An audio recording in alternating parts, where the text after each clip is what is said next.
Welcome to the Spark It podcast, where we bring you inspiring conversations that spark your interest to do more or keep the conversation going. And today we will delve into a powerful history of resilience and activism as we explore the pivotal role of Kenyan women in protests, from the courageous spirit of Mekatilili Menza to the modern day voices that are shaping change. Join us as we uncover the stories of strength and determination in shaping Kenya's history through protest. I'm your host, Helen Kimaru, and today we are going to be looking at the role of women in Kenya's protest. So, the first person we are going to be highlighting is Mekatilili Menza. I really want us to focus on way back. Mekatilili was born in the 1840s and she became involved in the struggle for independence for her people around 1912. And Mekatilili is often referred as a freedom fighter of the Giriama people. She was an only daughter in a family of five kids, and one of her brothers was captured by Arab slave traders. The British at some point imposed a hard tax on the Giriama people, and this definitely did not sit well with Mekatilili Wamenza. So, when she started fighting for her people or protesting against the British government. She was, I think, in her 70s, and she started leading the people against the British. The British. And she would use sacred songs. They call them Kifudu Giriama funeral dance. And these she would use to rally people to take oaths to resist the British. And at one point, from what I have gathered online, Mekatilili Wamenza went to an event where a British colonialist was invited, and she went with a chicken and chicks, and she asked the person to pick one of the chicks, and the chicken decided to bite the guy. And what happens is Mekatilili Wamenza tells this person, you see, this is exactly what will happen to you. You cannot take any more of our sons. And from this very incident, Mekatilili Wamenza was imprisoned in Kisii, and later she was released, and according to history, she walked all the way, as a Kenyan, if you know, all the way from Kisii to the Kenyan coast. That's a very, very big distance, honestly. And some people say it's around 700 kilometers or so. But you can imagine somebody making such a trip at such a time.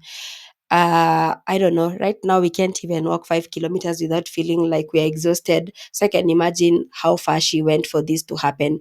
Mekatilili Wamenza sort of, I would say, set pace for resistance for women here in Kenya. And over the years, a lot of women have shown resistance, and they have played a big role as activists here in Kenya. And looking back, women have sort of been part of the process and a backbone, fighting for their communities, for their families, for their villages and stuff like that. And the other people I wanted us to highlight is the Mau Mau. My grandmother was born in 1916, and my grandmother died in 2006. And my grandmother, growing up, she used to give us stories of the Mau Mau and how the Mau Mau was fighting for Kenyans, or for Kenya's independence. And I remember this one particular story she told us about how when the British government set root here in Kenya, how they were actually displaced and sent to different places. Being from the Kikuyu community, my grandmother, they were sent to the Rift Valley, and this was because their land, which is in central Kenya, part of their land was occupied by the British colonialist, and that is how some of them ended up being sent to different places, either to become squatters. And if you look at the history of Kenya, there is you would find, for example, different communities, maybe from specific regions, you'd find them like sort of displaced, whether they became squatters or something like that, because their land was grabbed. So another group of people that actually did lots of activism according to Kenya's history books. And honestly, as I talk about this, I would like you guys to engage us in our comment sections, whether on YouTube, on TikTok, wherever you, or even on all the podcasting platforms that you listen from. Please let us know about women in your community who maybe we might have not have highlight in this episode, who have actually been the face of activism or protests in your communities, and that has made a big change. So during the Mau Mau uprising, the Kikuyu women played a huge role in the Mau Mau uprising. The British government, after they occupied Kenya, they distributed land to the white settlers, and especially in the highlands. And this is information I've gotten from Gender Security Project. The largest number of the colonized peasantry in Kikuyu land were women, and these women were particularly instrumental in implementing the Haridhuku disturbances, a phenomenon that also carried forward the Mau Mau rebellion. So this particular source says that most Mau Mau freedom fighters operated from the forest and mountainous region, and when the colonial government began to crack down on them, access to their villages became difficult, and as a result, supplies and provisions to sustain themselves became challenging. Each locality had women leaders covering several villages, and they worked alongside the men who served as commanders in their areas. Their homes were the base from which Mau Mau operations in the reserves were organized. So these Kikuyu women featured prominently in the organizational network between the fighters in the forest and the reserves, and they formed a core part of the Mau Mau, particularly in holding and maintaining supply lines. Their identities as women helped them avoid suspicion, and they moved about through colonial spaces between the Mau Mau hideouts and the strongholds, and delivered vital supplies such as services to guerrilla fighters, including food, ammunition, medical care, and of course information. So women actually, during the Mau Mau rebellion or uprising, women served such a big role because um, the colonial government would not suspect women in this case, according to the history that I have actually read about the Mau Mau fight.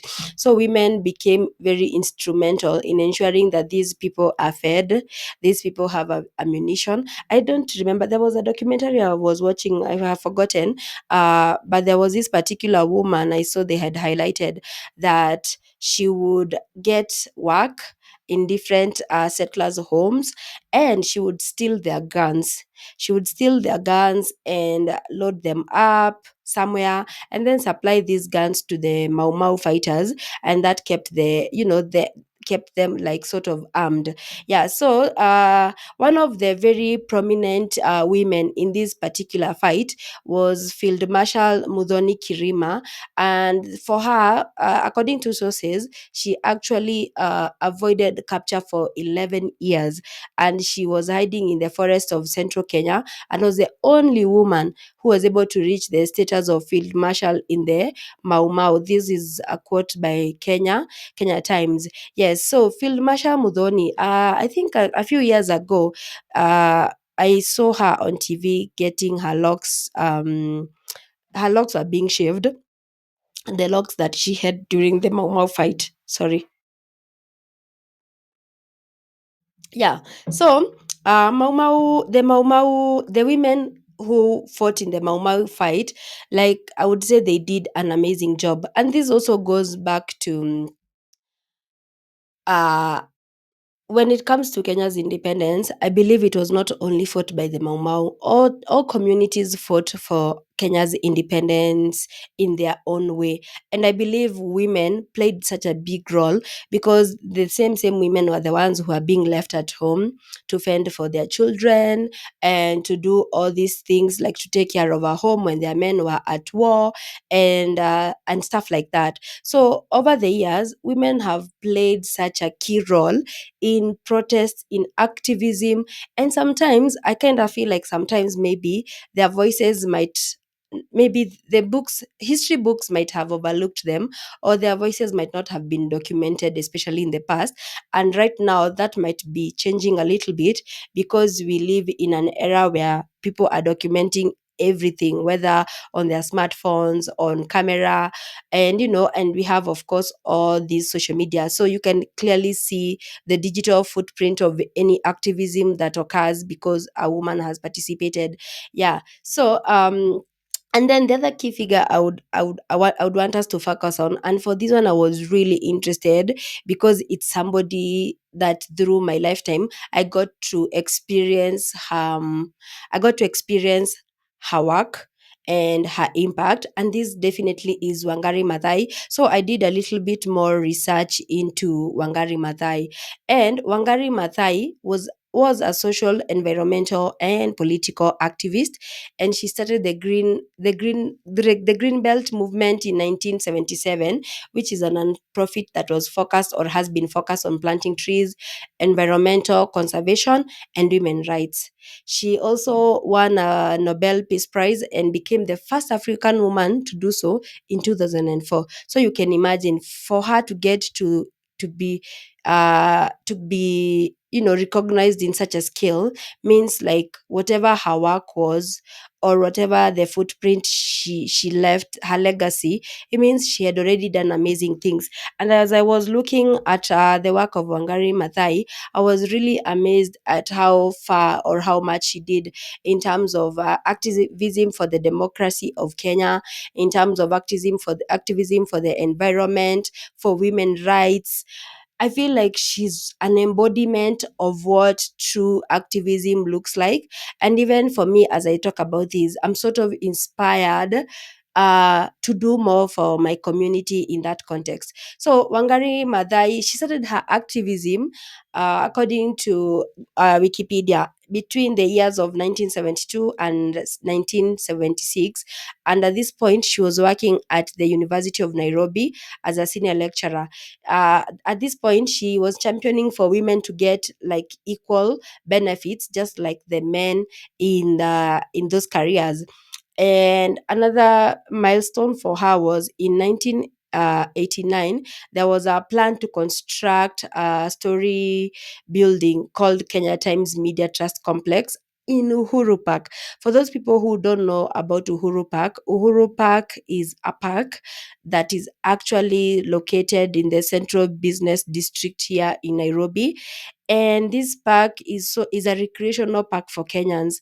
When I look at where it's kind of positioned, and if it didn't exist right now, I feel like Kenyans would be missing out on a lot, because at this point people go there to chill, to hang out, and do a lot of amazing things. So in 1989, Moi's government wanted to create or to construct a 60-story building that would serve like different government offices and stuff like that. So Wangari Maathai took it upon herself to write letters. She wrote letters to the president. She wrote letters to the Minister of Environment. She wrote letters to Kenya Times. She also wrote letters to Sir John Johnson, who was the British High Commissioner in Nairobi at the time. She wrote letters to UNESCO. All these letters were in protest of this construction of this particular building, because she felt that this was public land and it deserved to just continue being what it was.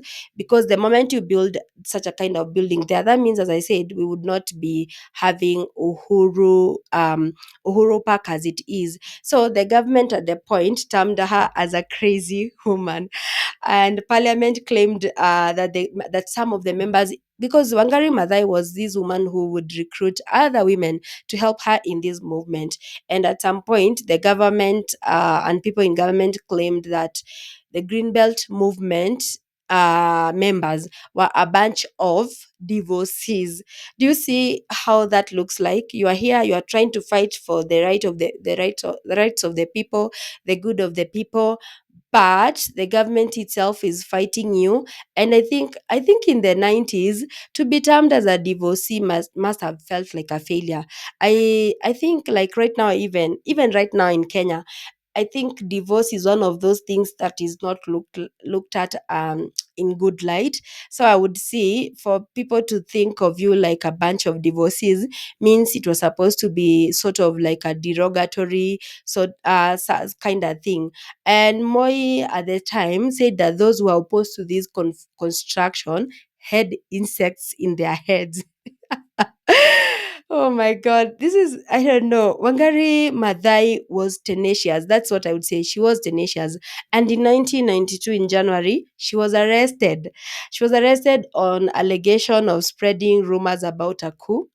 And after her release, she went to Huru Park in what now they regard as a freedom corner. And she took part on a hunger strike with other women, and they were demanding that the government releases political prisoners. And during this struggle, they spent like 4 days there. Excuse me. They spent 4 days at Uhuru Park on a hunger strike with other women. And on the fourth day, the police showed up and they tried to actually, disperse them. And during this struggle, she became unconscious. She was knocked unconscious, and this became an international thing. Like it drew a lot of criticism from international, people. And Wangari stood behind mothers of political prisoners, and they stripped naked at Uhuru Park in Nairobi. They were protesting the detention without trial of their sons. And later, a year later, the sons were actually released. I don't know. For me, I feel it's the sacrifices that Wangari Maathai had to put up with.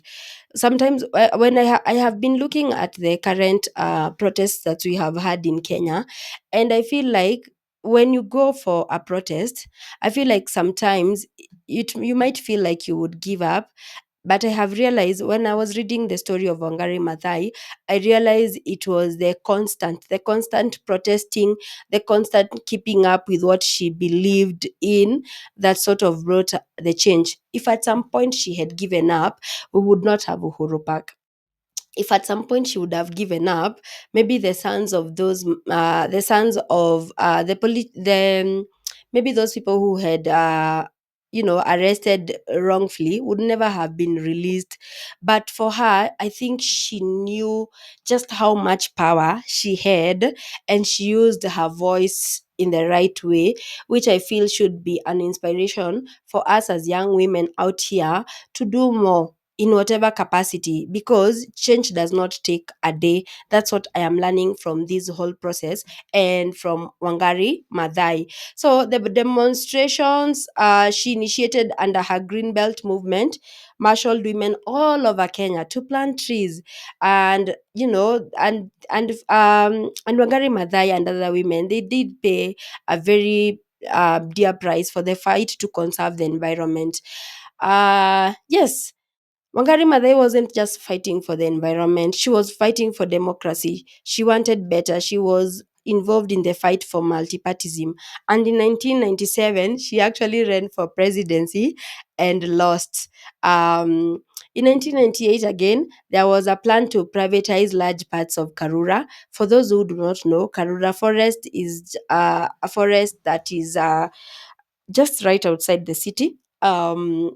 And again, for her, I think at this point protesting is was definitely different from the protesting that we are experiencing right now, because she wrote letters to different government entities, and also she showed up to plant trees despite heavy security. And this protest against this move, it continued for like a year, up to 1999. Yeah, so Wangari Maathai has suffered imprisonment. She's suffered physical and mental anguish. She's clashed with the government on several occasions and business people, and that is how now we have Karura Forest. But I have been watching videos online. Karura Forest, some part of it has been cleared. Some people say they are clearing those trees so that indigenous trees can be planted. I am not sure what exactly is happening in Karura Forest, but what I can say, were it not for the efforts that Wangari Maathai, the women in the Green Belt movement, or the people who really cared in the 90s, again, Karura Forest would have been a thing of the past. So for me, the reason why I have talked about Wangari Maathai sort of in an in-depth manner is because of her resilience. It's because of the passion she had for her work, for what she believed in, and the fact that she knew that change doesn't take a day. And she kept going. She kept doing these things over and over again, whether it's writing to the government, whether it's showing up physically to a protest, whether it's stripping naked somewhere because they needed people to be released from prison, whether it's actually getting arrested. She was not afraid. She was not afraid. And that is one lesson I am learning, and I would love for all of us to take away from the experiences of Wangari Maathai. And now to the business of the day. I would like us to talk about the faces of the Gen Z protest, or the people I believe, in my opinion, are contributing in such a big way. The Gen Z protest has seen a lot of young people, young men and young women, boldly show up to each and every protest all the time, including the one that was recently held here in Kenya on the 25th of June. And it's sad that we did talk about that protest before it happened, and it's sad to note that that people died during this protest. They did document that around 16 people died. It's sad to know that after that protest, women were assaulted, others were raped, and bad things did happen to them. And I feel like this, according, in my opinion, it kind of feels like an intimidation tactic.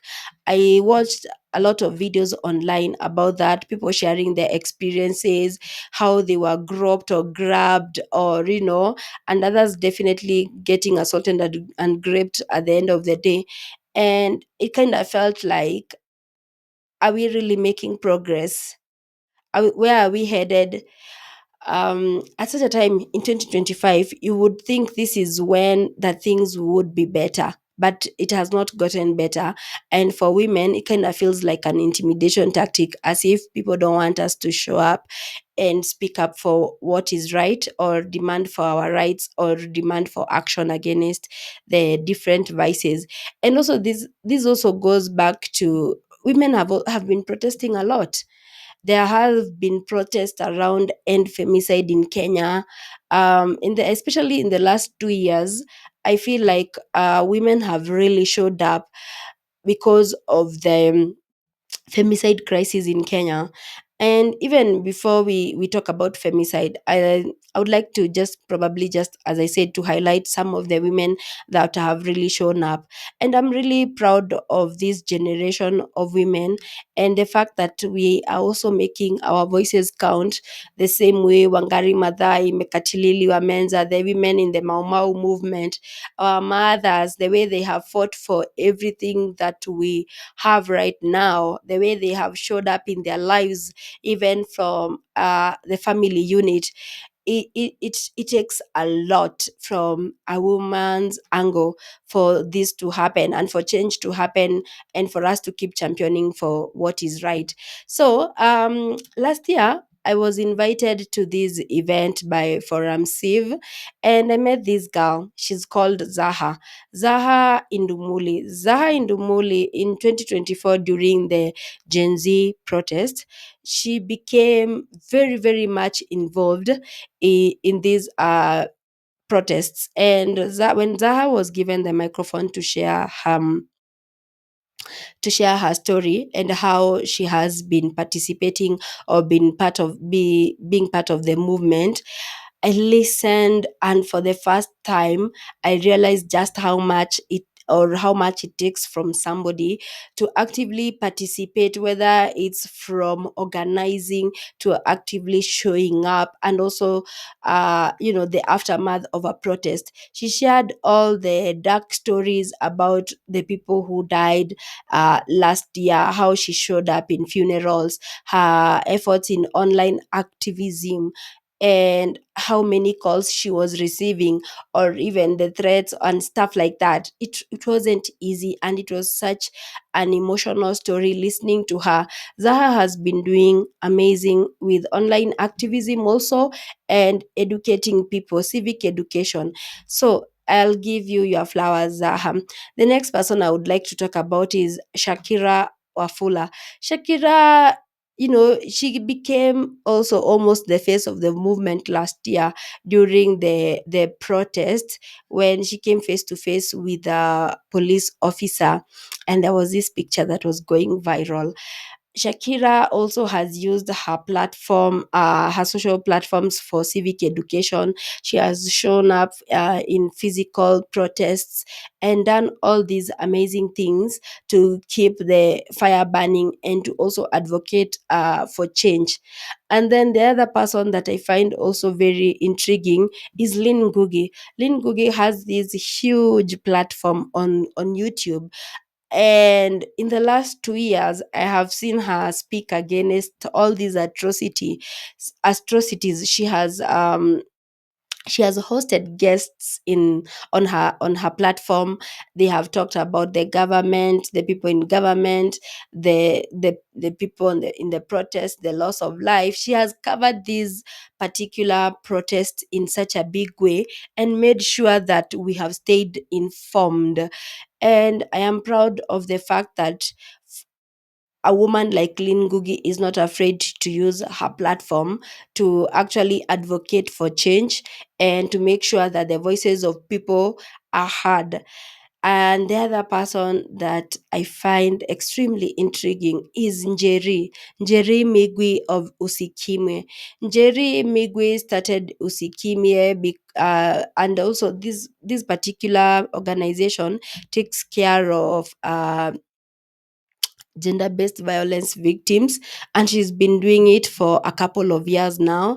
And she has been doing a great job in protecting the rights of women and their dignity. And in the recent protest, women have been raped, assaulted, among other things, and her organization has been coming through for the victims. I remember watching one of her interviews, and she was talking about how people reached out to her, and at that point even she didn't have like her in-house therapist and psychologist to talk to these people as first responders. So she talks about the fact that she was put in a position where she had to listen to some of the victims who underwent through these traumatic experiences. And when I look at Njeri, I see a resilient woman. I see a woman who puts the needs of other women first. I see a woman who is empathetic.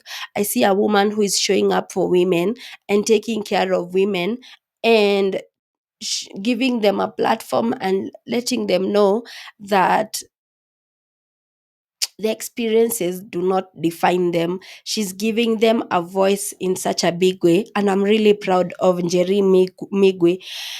Yes. So another person I would like to acknowledge is Njeri Mwangi, and that is Boniface Mwangi's wife. Njeri Mwangi is an activist herself, and over the years, growing even when I was growing up, I think even when we were in high school, I would see her and Boniface Mwangi show up at protests and all that. She has always almost been at her husband's side.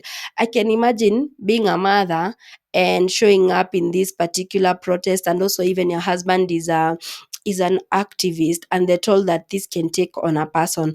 But Njeri has showed up and done whatever it takes, which is very commendable, because as I have come to realize, these protests can be very traumatizing. And for somebody to go through these things over and over and over again, it means you do believe in the cause you're fighting for. And the other woman I would like to acknowledge, and I know there's a lot of women doing a lot of stuff online out here, and I'm really proud of them, but I'm just mentioning the ones for me that have stood out. The other woman I would like to acknowledge, she has a TikTok page that is called Watch FWWJ. Watch FWWJ. I would say she's one of my favorite content creators. She dissects Kenyan news and issues in a very satirical way, and she gives her voice to the continuous social media, uh, even protests. I like watching her content because she would. She would dissect it in a very satirical way. Like Sha is not working. She would always say something very satirical. Um, so I would say she has made the bad news a bit palatable for me, and I give her flowers for what she does. And then, being a poet myself, I have been in the space of I have been in the scene for a while, and I have come across different poets who are also giving their voices to the movement in the protests, or using their platforms and poetry to advocate for change. And some of the ones I know that I would like to give a shout out to include a spontaneous poet. There is Ka, there is Wangoi Kimani. Yeah, these ladies are doing amazing work out here, and they're using their platforms and their poetry to advocate for social change. So, as you can see, women have been involved in such a big way. And then the other people I would like to give a big shout out to are our mothers who have to sit on the edges of their seats, knowing that you could go to a protest and bad things happen to you and you may not get back home. Like today, I was actually watching the news today, and Diangui, the guy who allegedly had disappeared, and today he showed up in court. I saw his mother and the way she hugged him, and his family and the way they hugged him, the mothers who have to worry.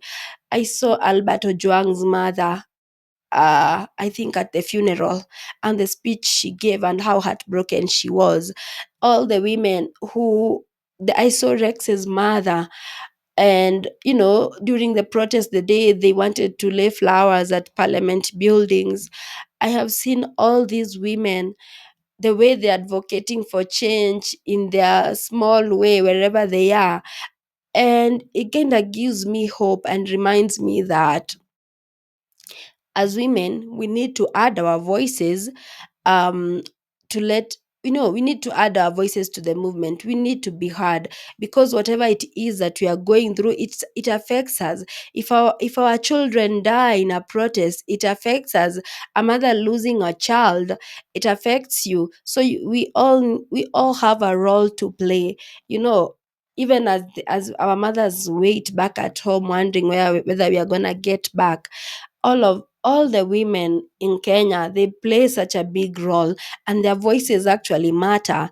And as I actually uh you know as I actually also look back at the last protest that we had, I am kind of saddened. I am saddened by what happened to the women who were assaulted and stuff like that. Because I had heard in the news, somebody mentioned that there was a plan to take advantage of women during a protest. If this is a way to intimidate women so that they do not add their voices into these protests, I feel like it's such a backward way to do things. I feel like it's time that the government sat with the people and listened.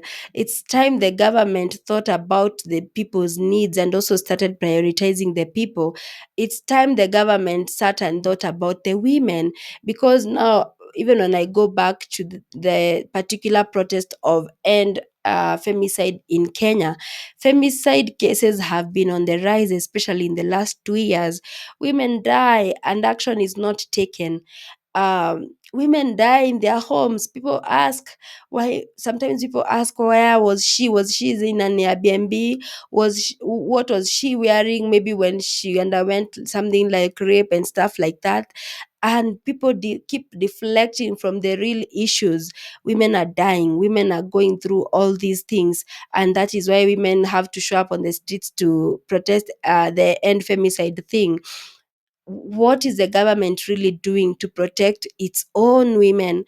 What is the government doing to protect the future? Because the women are the future. Without the women, there is actually no future. We hold the power to bring generations. So I am, as I reflect on all the things that have been happening to Kenya, in Kenya, I mean, I feel like the government needs to do more. And also, I am so encouraged by the fact that women are actually giving their voices into these discussions, whether online. When I go to different social media platforms, and especially somewhere like TikTok, where I see a lot of discussions, women talk about these issues on a daily basis in their small or big way. And they're using social media to advocate for social change, regardless of whether it's unemployment, it's ending femicide, it's bad governance, it's poor roads and stuff like that. So I am really proud of the voices of the women and where we are headed. So this, for me, I would say, is my take on the role of women in the protests. And I feel like they are very, very vital.